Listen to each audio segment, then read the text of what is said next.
Listen to this number carefully, because it might genuinely shock you.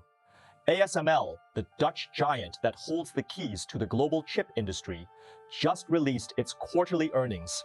China revenue collapsed from 36% to just 19%, nearly cut in half in a single quarter. But the truth behind this number is far more dramatic than what most headlines are telling you tonight. A few years ago, ASML's former CEO Peter Wennink said American attempts to contain China would ultimately fail. Why? Because, in his words, the Chinese are too smart. Most people laughed it off as diplomatic talk. But looking at today's earnings report, those words hit completely differently. From a Singapore observer's perspective, let's break down what's really happening. ASML's mainland China revenue came in around 1.67 billion euros. The percentage dropped from 36 to 19%. South Korea jumped to 45%, with Samsung and SK Hynix becoming the most aggressive buyers. On the surface, this looks like a clean victory for US export controls. China buys less, Korea buys more, mission accomplished, right? Not so fast. When Chinese companies buy fewer lithography machines, it doesn't mean they suddenly can't afford them. For the past 2 years, Chinese fabs have been stockpiling like crazy, buying every machine they could get, hoarding every component they could find, anticipating exactly the kind of restrictions we're seeing now. So when purchases slow down, the reason is partly simple. They already bought enough. But here is another question nobody in the West wants to ask out loud. Are domestic Chinese alternatives actually starting to fill the gap? This question used to be dismissed because the gap seemed too large. Today, even Western analysts can no longer ignore it. Right before ASML's earnings dropped, Washington made another move. The Match Act, after revisions, is once again targeting China's semiconductors. The message is blunt. The US restricting itself isn't enough. They want to drag the Netherlands and Japan into tightening the screws further. Previously, the focus was blocking EUV. Now they want to crack down on immersion DUV systems too. And here is the brutal part. It's not just blocking new sales. Even equipment already sold to China could face restrictions on maintenance, software updates, and remote calibration. This is making the machines you already bought slowly become unusable. The question is, can this actually choke China? Short term, it'll hurt. Semiconductors aren't like making clothes. Every link is incredibly complex. Disrupting anyone throws off entire production lines. But hasn't China been getting squeezed for years already? The more frequently this happens, the clearer one lesson becomes.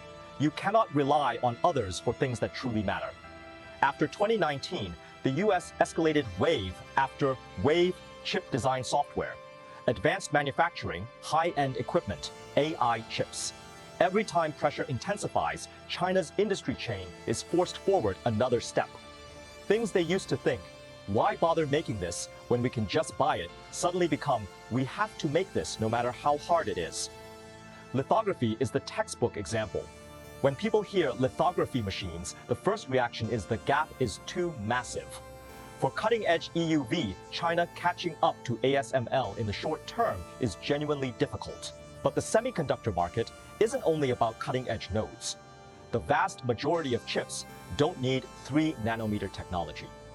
Cars, home appliances, industrial controls, sensors, these massive industries primarily use mature nodes. Chips at 28 nanometer and above still represent the bulk of the global market.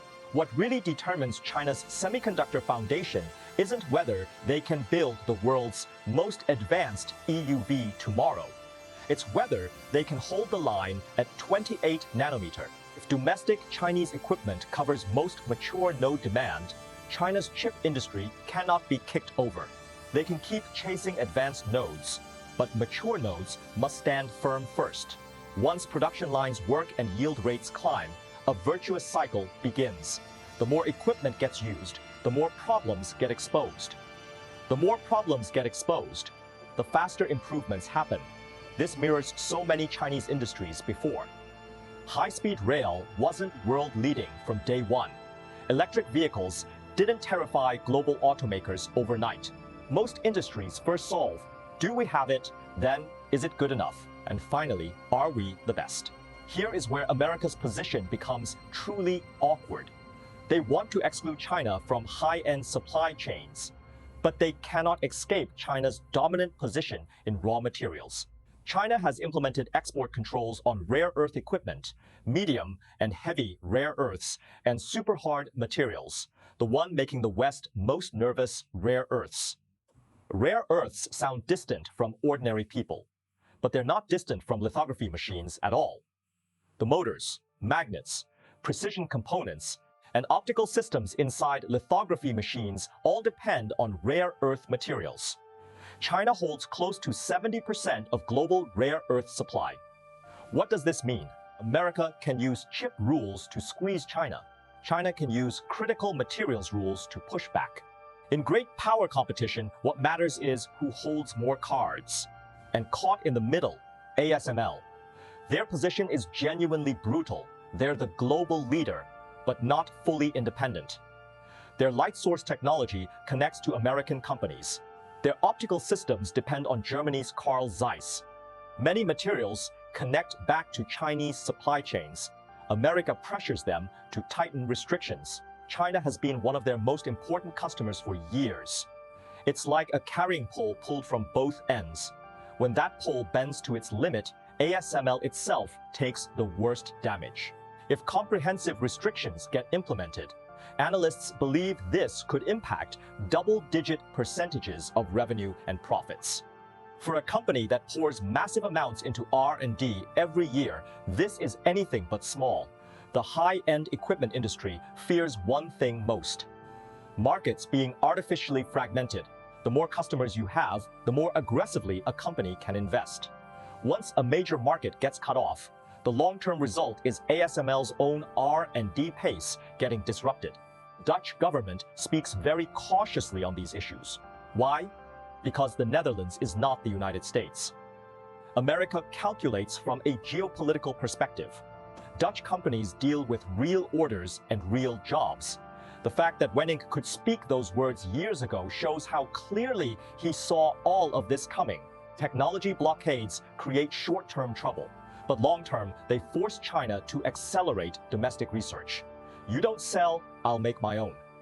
You won't supply, I'll grind out alternatives bit by bit. The most formidable thing about Chinese manufacturing is precisely its ability to endure.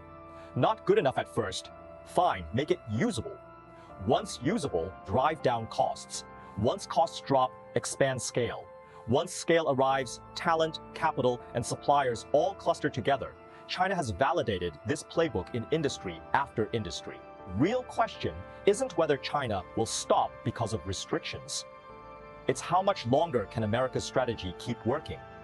If every blockade produces a more complete Chinese supply chain, if every restriction makes Chinese companies more determined about domestic substitution, if every round of pressure costs Western companies their market access, then is this really squeezing China or actually helping China make up its mind?